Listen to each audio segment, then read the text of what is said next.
Och god morgon kanske man också ska säga. Ja, precis. Och i år har vi ett väldigt spännande supervalår framför oss. Ja, superspännande skulle jag vilja säga. Ja. Men det är ju inte bara politikerna som är spännande för, utan även media nu för tiden. Som anpassar sig väldigt mycket nu när det är valår.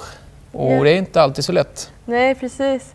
Bland annat har vi den här incidenten med Soran Ismail. Just det. Programledaren från Sveriges Radio. Han var ju tvungen att ta en paus på grund av att han ansågs ha för politiskt partiska åsikter. Ja, och han är inte ensam längre utan han har någon annan medarbetare nu också som är i samma situation. Ja, precis. Bland annat vår egen Marcus Berghuv som i förra veckan fick ta en paus. Eller sätter sig i karantän som han kallar det. Och nu för han en videoblogg. Och här ska vi få se ett smakprov på det. Hej allihopa, det här blir ju då nummer 13, dag 13 av min så kallade karantän som jag då är försatt i. Just nu är jag lite sliten för att jag bjöd hem de jag tycker om på min arbetsplats som är i och för sig ganska många, så de har precis varit här och det har varit skönt att få träffa dem och prata lite. Soran var också här, så det var ju kul. För han är ju i liknande situation som jag. Jag vet inte riktigt vad man ska säga mer liksom. Jag ska försöka svara på de frågorna som ni skriver till mig. Jag uppskattar allt stöd jag får. Välkommen hit Marcus Berghuv. Tack så jättemycket, trevligt att vara här. Ja, och vad var det vi såg här? Ja, det här var ju då en bit ur den här bloggen som jag startade för cirka 2 veckor sedan. Det var ju synd att ni tog kanske det här klippet för att det var mitt i natten. Jag sa ju inte så mycket. Det var alltså någon fest, va? Ja, precis. Jag hade haft en fest precis där. Ja. Men alltså, poängen med den här bloggen är ju inte att prata strunt egentligen. Utan det här var ju som för att hitta ett alternativt forum för mig att fortsätta prata precis som jag gjort innan då i public service. Precis. Hur tycker du att du upplever din arbetsgivares beslut? Ja, alltså självklart det har vi ju diskuterat här tillsammans. Jag har inte blivit tvingad till det, men de gav mig liksom, det här var egentligen bara det enda alternativet de kunde ge mig, men jag tycker att man kanske kunde ha löst det på ett annat sätt. Ja. Sen har jag hört att du kallar dig för antirasist. Ja, precis. Det är det jag försöker vara tydlig med, att jag är inte emot någon specifik person eller någon specifikt parti. Jag är ju emot vissa åsikter och då framförallt rasistiska åsikter. Så det har jag försökt vara tydlig med hela tiden. Det är intressant det du säger, Marcus. Vi har nämligen ett klipp som vi strax ska visa. Jag vill bara fråga först, du hävdar alltså att du är inte rasist? Nej, jag är och precis. Du är för alla människors lika värden? Absolut. Vi tar och kollar på klippet. Ja.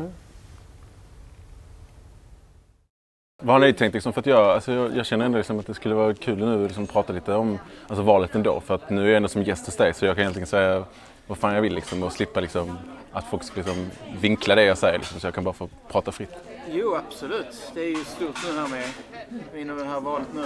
Snacka om politik och så det är det vi ofta har gäster om. Så att det kan du absolut få göra. Mycket nu här med SDs framgång och invandrarfrågor och så här som är vi ofta vill höra om. Ja, förlåt. Den var lite äcklig bara. Äckligt? Ja. Jag tycker det är äckligt. Tyckte inte om. Okej, det var en ny sida av det. Vad tycker du om det? Varför tycker du så? Nej, alltså jag brukar inte tycka om dem. Alltså, jag brukar oftast, de vita. Mycket bättre. Du tycker de vita är bättre? Men det är någonting med liksom, jag vet inte. Ja, själv tycker jag att det spelar ingen roll. Jag tycker de är lika bra. Alltså vi har haft mycket bruna när jag växte upp. Alltså de mörka då liksom. Men okej. För det också, men jag tyckte jag hade inga problem med det. Nej, men alltså det är jag som tycker det. Alltså jag tycker de vita är bättre. Rätten är en åsikt alltså, absolut. Men jag vill med all respekt säga att jag håller inte med. Alltså du behöver inte hålla med. Så det är bara... Om vi säger att du skulle ge något, säga en förändring, så hade du hellre sett mer vita. Liksom. Ja. Ja. Det är sådana här åsikter som ibland kan komma upp när man minst anar det. Jag antar att många där hemma har nog satt sitt morgonkaffe i halsen just nu. Marcus, står du detta? Ja, Jag visste inte att du hade kamera med det. Ja, men det är mörka är äckliga. Vita är bättre. Något att stå för?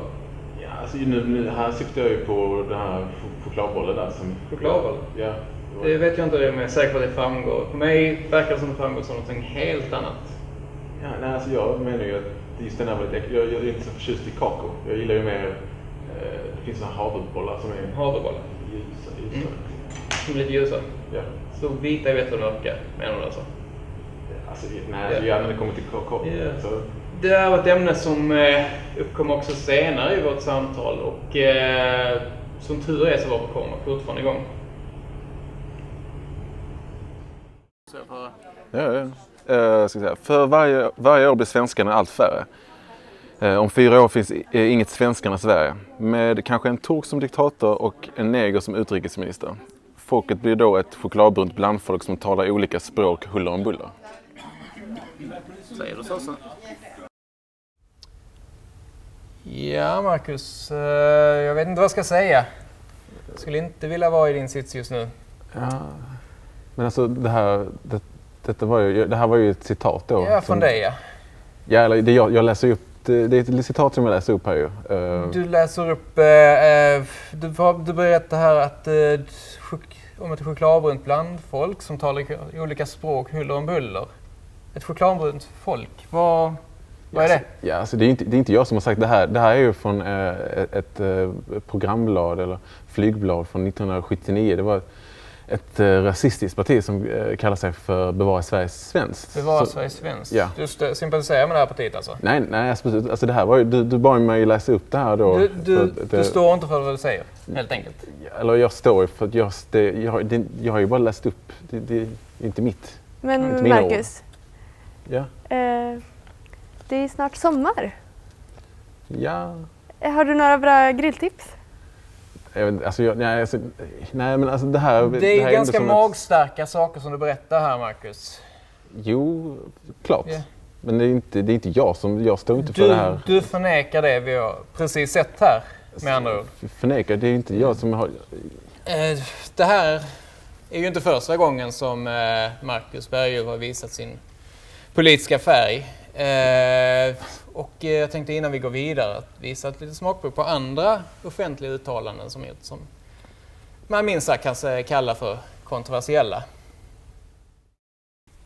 Jag tycker det är viktigt att det kommer fram liksom, det som jag egentligen säger och inte det som media målar upp liksom då, att jag skulle vara partisk, att jag skulle ställa mig emot något speciellt parti. Det gör jag inte.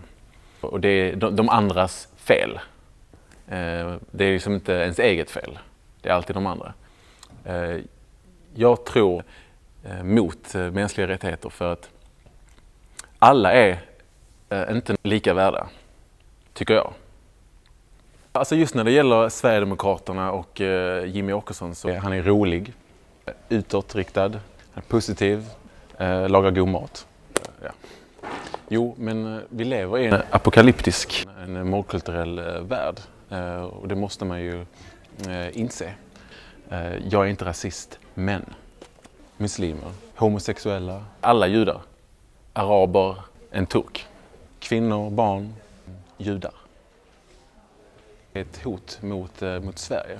Och jag tycker det är viktigt att ta den här debatten för att möter vi inte det här problemet nu så går vi en väldigt mörk framtid till mötes.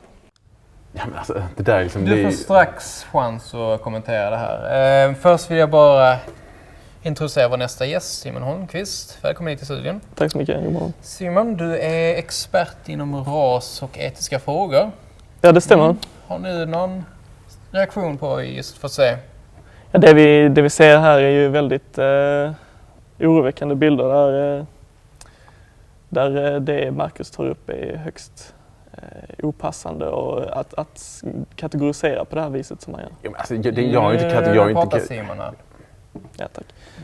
Vi i min organisation, vi kämpar ju ständigt för att alla ska få leva enligt beprövade värdigheter och så vidare. Och också enligt EU-konventionen, Marcus, som du borde känna till, så strävar vi efter att uppfylla den moraliska plikt som det innebär att finnas på den här jorden och att behandla alla varelser med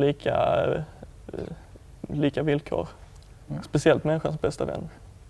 Jag förstår inte alls vad det här... Du verkar inte alls insatt i vad vi pratar om här, Marcus. Nej, jag börjar undra lite, hur fick du ett jobb inom public service överhuvudtaget?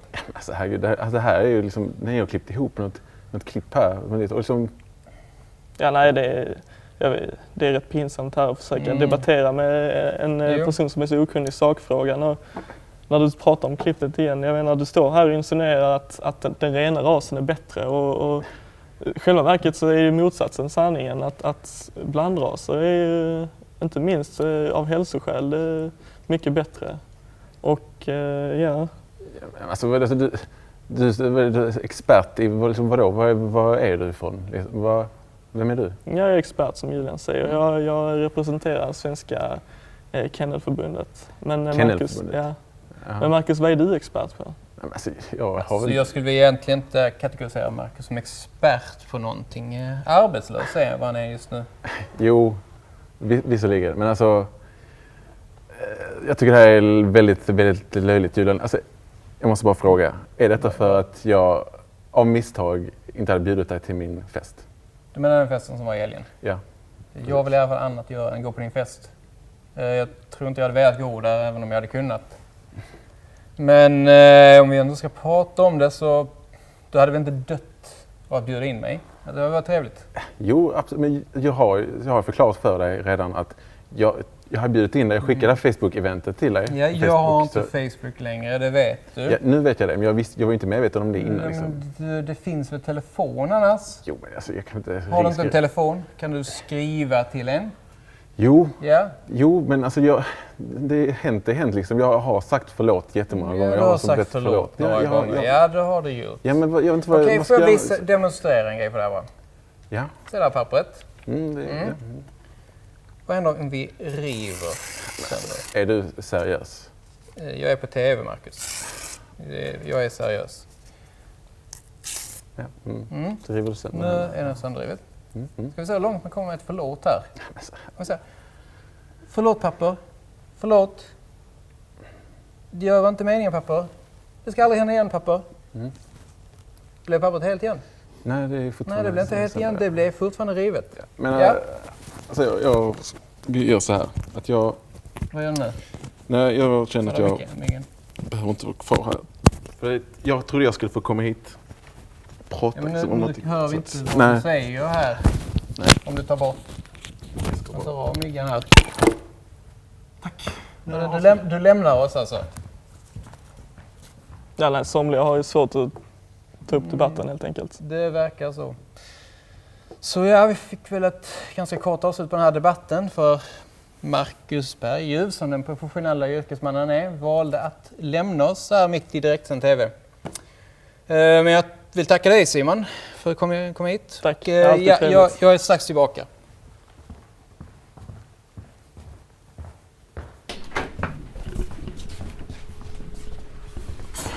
Ja. Jag fattar inte liksom... Jag tycker det är så jävla oseriöst att bjuda in mig till sånt här program och hålla på med en jävla hem. Så, ja.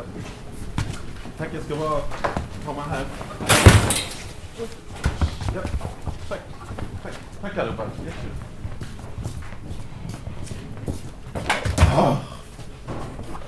Okej. Har ni folk överallt här? Och Marcus! Lördag, då är det fest hos mig. Och alla kommer vara där. Soran också. Men du är inte bjuden. Ja, alltså jag bryr mig faktiskt inte. Ha det bra.